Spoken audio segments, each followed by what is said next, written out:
ہیں اور چاہیے مخدوم صاحب کو کہ وہ اس حوالے سے لوگوں کو کلیئر کریں کہ وہ جو اسٹے ختم ہوا ہے اس کی کیا وجہ تھی اور کیوں وہ پسپا اختیار کر گئے. اس وقت موجود ہیں سینئر صحافی انعام صاحب. ان سے انعام صاحب یہ بتائیں کہ یہ جو اس دن علی امین کا جو پروگرام ہوا ہے صدلیہ میں جمیل شاہ کی بیٹھک پر، تو وہاں ان کا ایک ورکر کنونشن تھا. انہوں نے ورکروں کو کہا ہے کہ ضمنی الیکشن ہے، آپ متحرک ہو جائیں. تو اس کو آپ کس نظر سے دیکھتے ہیں کہ یہ جو علی امین ہے اس دفعہ ضمنی الیکشن میں ووٹ لے پائیں گے، یا اس کی جو کارکردگی ہے وہ آپ کے سامنے کس طرح ہے؟ شکریہ ڈاکٹر صاحب.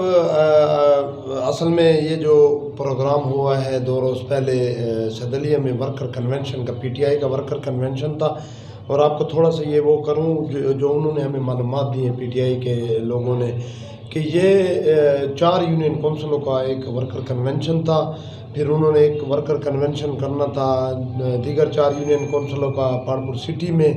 اور پھر 3 یونین کونسل جو علاقہ مروت کے ساتھ اور علاقہ مروت میں جو ٹچ ہیں ان کا ایک ورکر کنونشن انہوں نے کرنا تھا پنیالہ یا اس طرف کے علاقے میں. تو اس روز جو پروگرام ان کا ہوا ورکر کنونشن کا، وہ یونین کونسل کلی خسور، بلوٹ، کوٹ جئی اور لاڑ، یہ 4-5 یونین کونسل پر مشتمل پروگرام تھا. اور ایک اچھا پروگرام ان کا رہا ہے. سیاسی جس طرح گہما گہمی ہے، جس طرح ہم پچھلے پروگراموں میں کہتے رہے ہیں کہ لوگوں کی دلچسپی جو ہے ذرا کم ہے مہنگائی کی وجہ سے، یا لوگ جو ہے سیاسی اس ورکر کنونشن میں آپ کو وہی پرانے ورکر نظر آئے یا ان میں سے کچھ ادھر ادھر نظر آئے؟ کس طرح یہ ڈاکٹر صاحب یہ ہم نے سوال کیا تھا ادھر کے جو آرگنائزر تھے کامران شاہ صاحب، ان سے سوال کیا تو انہوں نے کہا یہ بالکل ہی عام کارکنی اس پروگرام میں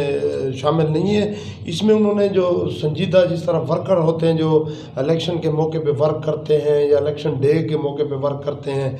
یا جو لیڈرز کے پروگرام ہوتے ہیں جس طرح کارنر میٹنگ ہو گئی، سیاسی جلسے ہو گئے الیکشن کے موقع پر، تو وہ اس قسم کے لوگوں کو انہوں نے جو ورکر تھے، جس طرح جو بلدیاتی ممبران تھے جو منتخب پی ٹی آئی سے جو ریلیٹڈ ممبران ہیں، اور ان کے لیے وہ کیا گیا پروگرام. اور وہی اس میں شامل تھے جو چیدہ ورکر تھے یا جو سپورٹر ہوتے ہیں جو کردار ادا کرتے ہیں الیکشن، انہی کو انہوں نے بلایا تھا. عام کارکن نہیں تھے یہ، بلدیاتی نمائندے یا جو سابق بلدیاتی نمائندے جن کے علاقوں پہ اثر رسوخ ہوتا ہے، ان جیسے لوگوں کو وہی پروگرام. اچھا انعام بھائی، یہ جو علی امین کے متعلق اس وقت 3-4 باتیں جو ہے نا یہ فیلڈ میں ہو رہی ہے، سنتے آ رہے ہیں عوام سے اور ان کے جو ووٹر سپورٹر ہیں. ایک تو انہوں نے پیسے لیے ہیں نوکریوں کے، دوسرا اس نے بڑے بڑے وعدے کیے وہ بھی پورے نہیں ہوئے. تو لوگ کہتے ہیں کہ جب یہ الیکشن ہوگا یا جس طرح یہ ضمنی جاری، تو وہی نوکریاں، وہی ان کے جو ہے نا فوکل پرسن عوام کہے گی کہ اب بلائیں ان فوکل پرسن کو ان کو ووٹ دلائے. یہ اس طرح آپ اس پہ آپ کی ڈاکٹر صاحب یہ تو اس طرح ہوتا ہے کہ جب سیاسی لوگ اقتدار میں ہوتے ہیں، علی امین ہے یا ڈی اے خان میں دیگر سیاسی جو گروپس ہیں یا خاندان ہیں، وہ ماضی میں وہ بھی اقتدار میں رہے ہیں. اور آپ نے دیکھا ہوگا کہ جنہوں نے بھی اقتدار گزارا ہے، چند ایک جو آٹے میں نمک کے برابر ایسے سیاستدان ہیں جو ایک سے دوسری دفعہ جیت جاتے ہیں، جو ان معاملات سے ایوائڈ کرتے ہیں. جس طرح اب آپ نے نوکریوں والی بات کی ہے، پیسے لینے والی یا خرید و فروخت والی، تو بعض جو اکثر سیاستدان ڈی اے خان کے ایسے ہیں جو ایک دفعہ اگر وہ الیکشن لڑتے ہیں تو ان کا جس طرح پیریڈ رہ رہا ہوتا ہے اسمبلی ٹوٹنے کا، اسی وقت سے ان کے خلاف ایک آوازہ بلند ہو جاتا ہے جو ان کے مخالفین ہوتے ہیں. اور آپ یہ بھی دیکھتے ہوئے آئے اور ہم بھی دیکھتے ہیں کہ الیکشن یا سیاست میں جو ہے پروپیگنڈا جو ہوتا ہے وہ منفی ہو یا مثبت ہو، اس کا ایک بڑا اثر ہوتا ہے. تو اسی قسم کا پروپیگنڈا جو ہے وہ چونکہ اقتدار ابھی امین برادران نے ڈی اے خان پہ ایک بھاری اقتدار گزارا ہے، 9 سال ان کی صوبائی حکومت رہی ہے اور 4 سال کے آس پاس جو ہے وہ وفاقی وزیر بھی رہے ہیں، اور ان کا ایک اچھا خاصا ڈی اے خان پہ ہولڈ تھا. بلکہ میں تو یہ کہوں گا کہ ڈی اے خان کے جتنے محکمے بھی تھے وہ ان کے ہولڈ میں تھے اور اسٹینڈ بائی رہے ہیں ان کے ساتھ. اور انہوں نے دوسرے سیاستدانوں کو جو ہے علی امین خان نے اسپیس نہیں دیا ڈی اے خان میں جو ان کے دیگر مخالفین تھے. تو میں یہ سمجھتا ہوں کہ یہ جس طرح یہ اب جو پروپیگنڈا ہے یا حقیقت ہے اس میں، تو اگر جن لوگوں سے اگر وہ نوکریاں دی گئی ہیں، پیسے لیے ہیں، تو ظاہر ہے وہ لوگ پھر اس کا رد عمل کبھی ان کو سامنا ہوگا. اور اگر وہ الیکشن میں اس اپنے جو پراپاگنڈا ہے، ایک سیاسی پراپاگنڈا کہہ لو، چاہے اس میں حقیقت ہے یا وہ ہے، وہ تو اب لوگوں نے ہی اپنا ایک ویو دینا ہے ووٹ کی صورت میں، رد عمل دینا ہے. اب دیکھتے ہیں کہ یہ اگر الیکشن فرض کیا علی امین خان جیت جاتے ہیں تو یہ ایک وہ دوبارہ وہ ان کا وہ ہو جائے گا کہ لوگوں نے میرے خلاف پراپاگنڈا بھی کیا ہے اور میرے خلاف ایک محاذ بھی بنایا ہے، چاہے وہ سچ ہے یا جھوٹ ہے. تو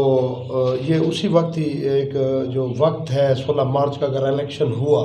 اور علی امین خان اگر جیت جاتے ہیں. لیکن اس میں ایک اور بات بھی میں آپ کو ایڈ کرتا چلوں کہ اب یہ جو الیکشن ہے اس میں کئی جماعتیں الیکشن سے باہر ہیں، انہوں نے بائیکاٹ کیا ہوا ہے. دوسرا میں یہاں ایک بات اور بھی کہہ دوں یہاں اسی حوالے سے، جس طرح پیپل پارٹی کا بائیکاٹ ہے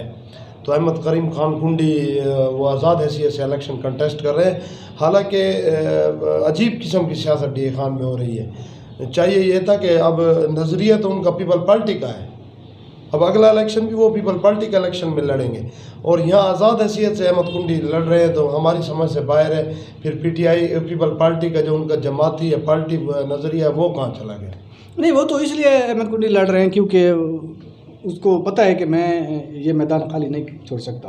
اس حوالے سے وہ لڑے. لیکن وہ آپ کی بات ٹھیک ہے، ایک حوالے سے احمد کنڈی کی بات ٹھیک ہے، وہ علی امین کے خلاف وہ کہتے ہیں کہ میدان خالی نہ ہو، میں لڑوں گا الیکشن چاہے مجھے آزاد ہے، وہ اس حوالے سے ٹھیک ہے. لیکن چونکہ آپ یہ ہر ڈیرے کا بندہ، ہر ڈیرے کا شہری یہ چیز جانتا ہے کہ جو کنڈی برادران ہیں وہ شروع دن سے پیپل پارٹی کے ساتھ ہیں، والد سے بھی، اور ابھی بھی ان کے بھائی جو ہے پیپل پارٹی کے مرکزی سیکرٹری اطلاعات ہیں، میئر کا الیکشن بھی لڑ چکے ہیں، ایم این اے کا الیکشن بھی لڑ چکے ہیں. جس طرح پچھلا صوبائی الیکشن تھا احمد کنڈی وہ پیپل پارٹی کے ٹکٹ پہ منتخب ہوئے ہیں. ابھی جو ہے ان کے بھائی جو ہے وہ پیپل پارٹی کے کوٹے سے ہی وہ اس میں جو گورنمنٹ ہے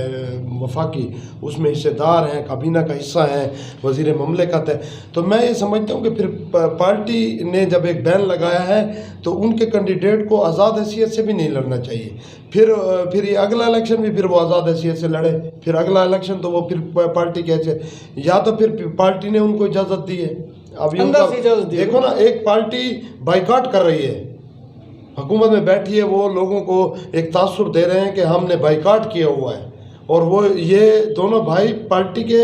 وفادار بھی ہیں. یہ اس میں کوئی شک نہیں ہے کہ کنڈی برادران پیپل پارٹی کے وفادار ہیں، وہ مستقل طور پہ پیپل پارٹی کے ساتھ ہیں، حالانکہ ایک لمبا عرصہ ہو گیا وہ اقتدار سے باہر ہیں. لیکن اس کے باوجود بھی اب جو صورتحال ہے انہیں پارٹی کی جو بائیکاٹ ہے اس کا تسلسل رکھنا چاہیے تھا. عام لوگوں پہ یہ تاثر جا رہا ہے، یا جو سیاسی سمجھ بوجھ جو رکھتے ہیں وہ کہتے ہیں کہ یار یہ آزاد حیثیت سے بھی ان کو الیکشن نہیں لڑنا چاہیے تھا. یہ پارٹی کا جو بیانیہ ہے، پارٹی کا جو ان کا وہ ایک فیصلہ لیا ہوا ہے، اسٹینڈ لیا ہوا ہے کہ ہم نے ضمنی الیکشن میں نہیں جانا، تو یہ آزاد حیثیت سے الیکشن لڑنا یہ سمجھ سے پائے. اچھا ادھر بھی یہ بتائیں کہ یہ تھوڑا سا مخدوم برادران پہ ہم آتے ہیں. مخدوم برادران کے دو گروپ ہیں، ایک علی رضا کا ہے، دوسرا جو ہے نا الطاف شاہ گروپ ہے مرید کاظم شاہ مرہون کا. تو علی امین کے ساتھ جب یہ پہلا گروپ جو مرید کاظم شاہ صاحب تھے ان کو بھی علی امین نے ٹکرا دیا ہے، پھر دوسرے جو علی رضا تھے وہ بھی پی ٹی آئی میں چلے گئے علی کی بیاہ پہ. تو ان کو آپ کیسی نظر سے دیکھتے ہیں کہ دونوں کے ساتھ جو علی امین نے کیا ہے وہ تو اچھا نہیں کیا، لیکن اب علی رضا جو ہے وہ ابھی تک اپنی پوزیشن جو ہے واضح نہیں کر رہا. تو اس کے متعلق مخدوم برادران کے متعلق تھوڑا سا بتائیے. علی رضا کے متعلق تو ڈاکٹر صاحب اس دن بھی ہم نے کہا کہ علی رضا بڑا اچھا انسان ہے، بڑی سمجھدار ہے، پڑھا لکھا ہے، بڑا سلجھا ہوا لڑکا ہے، اور بڑا پازیٹیو وہ ایک مائنڈ رکھتا ہے. اور اس کی جو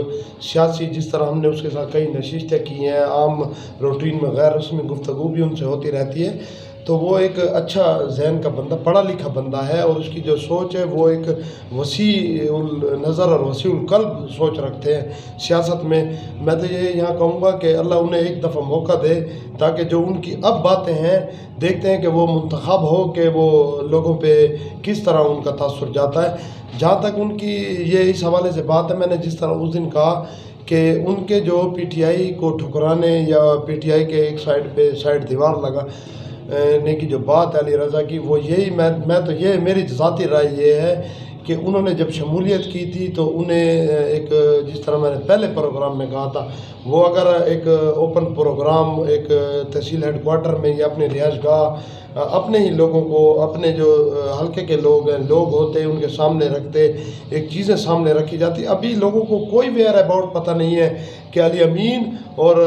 علی رضا کے متعلق کیا معاہدات ہوئے ہیں. جو ہوئے ہیں وہ بند کمرے میں یا ایک ان کی جو کچن کیبنٹ ہے علی رضا کی انہی کے سامنے ہوئے ہیں. تو اگر وہی ایک اوپن فورم پہ، اوپن جلسے میں، اوپن پروگرام میں اگر یہ چیزیں ہوتی تو آج وہ علی رضا کے ساتھ لوگ بھی سٹینڈ لیتے کہ علی امین خان آپ نے ان کے ساتھ یہ وعدے کیے ہیں، یا پی ٹی آئی کے ان کے یہ وعدے ہیں، اور ان کے وعدوں کو، ان کے جو 2-3 سالہ ورک ہے پی ٹی آئی کے لیے، اس کو کیوں اگنور کیا گیا، کیوں سائڈ لائن کیا گیا. تو لوگوں کا ایک رد عمل جو اچھا رد عمل ہے وہ علی رضا کے لیے ہوتا، اور ایک جو منفی رد عمل جاتا وہ علی امین برادر. دوسرا جو آپ نے مخدوم الطاف شاہ کے حوالے سے بات کی ہے، تو مخدوم الطاف شاہ جو ہے 19 دسمبر 2021 کا جو بلدیاتی لوکل گورنمنٹ کا الیکشن ہوا، اس میں وہ پیپل پارٹی کے ٹکٹ پہ میئر تحصیل چیئرمین جو ہے منتخب ہوئے تھے. لیکن میں یہ کہوں گا کہ مخدوم برادران بھی جو جس طرح وہ پیپل پارٹی میں شامل ہوئے، میری ذاتی رائے یہ ہے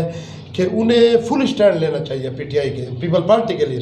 پاکستان پیپل پارٹی میں جس طرح انہوں نے الیکشن لڑا ہے بلدیاتی، اور وہاں سے اپنے ایک نئے سیاسی سفر کا آغاز کیا ہے مخدوم مرید کاظم کی رحلت کے بعد. تو انہیں چاہیے کہ وہ اب پیپل پارٹی میں سٹینڈ لیں، وہ دیگر جماعتوں، دیگر جو پارٹی ہیں ان پہ انحصار نہ کریں. ابھی آپ دیکھیں ان کے رابطے مولانا صاحب سے بھی ان کے سننے میں یہ آیا تھا کہ احتشام خان کے پی ٹی آئی میں جانے سے پہلے ان کے ان سے بھی رابطے رہے ہوں گے، کیونکہ سیاسی کے جو ہے وہ مذاکرات اور جو وہ ہے وہ چلتے رہتے ہیں. تو میں یہ سمجھتا ہوں کہ مخدوم برادران کو اب وہ سیاست چھوڑ دینی چاہیے. جس طرح وہ تحصیل میئر منتخب ہوئے ہیں، ان پہ اب ایک ذمہ داری عائد ہو گئی ہے کہ انہوں نے جو ہے وہ کامیابی حاصل کر لی اس حلقے میں، کیونکہ تحصیل میئر کا الیکشن ایم پی اے کے الیکشن سے مشکل تھا جس پہ انہوں نے کامیابی حاصل کی. اب وہ دیگر جماعتوں کو دیکھ رہے ہیں تو وہ اپنے گروپ کا وزن نیچے ڈال رہے ہیں. اب جس طرح وہ پیپل پارٹی میں شامل ہیں، وہ پیپل پارٹی سے الیکشن لڑے. اچھا، ان کا کینڈیڈیٹ بھی نہیں آیا نا، آفتاب شاہ نیا کینڈیڈیٹ ہے. عوام میں جب وہ آئے گا تو اس نے پہلا الیکشن نہیں ہے. وہ ان کے والد ہیں، لیکن والد کے ٹائم سے ہی وہ حلقے کو ریپریزنٹ کر رہے ہیں. جس طرح ان کے والد نہیں، اس کے سامنے تو احتشام ہے نا، وہ تو مضبوط کینڈیڈیٹ ہے نا، کیونکہ آفتاب شاہ تو اب نیا ہے نا، گروپ ہے مخدوم کا، لیکن وہ بات حوالے سے نیا ہے. لیکن والد نے اس کو متعارف کرایا ہوا ہے، وہ پچھلے کئی سالوں سے وہ باقاعدہ جو ہے. ابھی میں آپ کو ایک آپ کی معلومات میں اضافہ کرنے کے لیے ایک بات آپ کو بتاتا چلوں یہاں کہ یہ جو تحصیل میئر کا الیکشن ہوا ہے اور علاقہ مروت سے جو ایک خلاف توقع ووٹ مخدوم فیملی کو ملا ہے، اس میں آفتاب شاہ کا بڑا کردار ہے. آفتاب شاہ نے بڑا ایک جو خاموش ورک کیا ہے اس نے ایک نئے کپل کی حیثیت سے، اس میں انہوں نے بڑا اہم کردار ادا کیا اپنے گروپ کی کامیابی. اب بات ہے مخدوم الطاف شاہ کی، تو میں یہ سمجھتا ہوں کہ بطور تحصیل چیئرمین مخدوم الطاف شاہ جو ہے وہ ٹھیک ہے، ان کے پاس اختیارات نہیں ہیں، لیکن ہم یہ دیکھتے ہیں روزانہ کے روٹین میں کہ ان کو گاڑی بھی ملی ہوئی ہے ٹی ایم اے سے، ان کو اس کے جو مرات وغیرہ ہیں وہ بھی ظاہر مل رہے ہوں گے. تو انہیں چاہیے کہ وہ اب لوگوں کو یہ نہ کہے کہ مجھے اختیارات نہیں ہیں. وہ پھر جو ہے آواز تو اٹھا سکتا ہے، جس طرح ہم احتشام کے لیے کہتے رہے کہ 4 سالوں میں اس نے ان کو جو اگر لنگر آن کیا تھا علی امین نے سائڈ پہ رکھا ہے مخالفت کی وجہ سے، اور وہ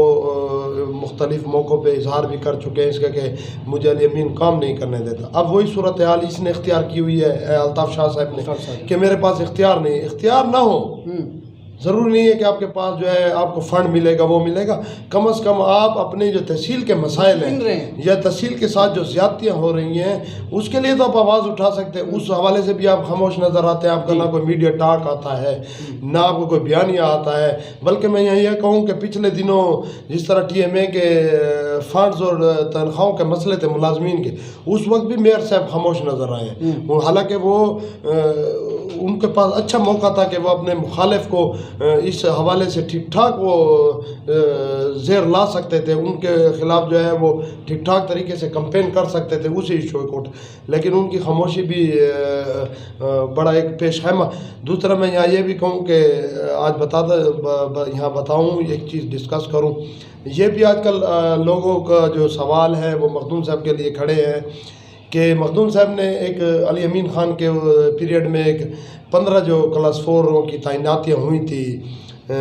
سابق ٹی ایم او کے دور میں، اس سے حمید اللہ خان سے جو پہلے ٹی ایم او تھے ان کے دور میں ایک تعیناتی ہوئی تھی، ایک پروسیس پورا کیا گیا تھا، حالانکہ اس میں غلط اپائنٹمنٹ نہیں تھی، لیکن اس پہ پھر مخدوم صاحب اسٹے میں گئے تھے۔ لوگ آج بھی ان سے سوال پوچھتے ہیں اور چاہیے مخدوم صاحب کو کہ وہ اس حوالے سے لوگوں کو کلیئر کریں کہ وہ جو اسٹے ختم ہوا ہے اس کی کیا وجہ تھی اور کیوں وہ پسپا اختیار کر گئے۔ شکریہ۔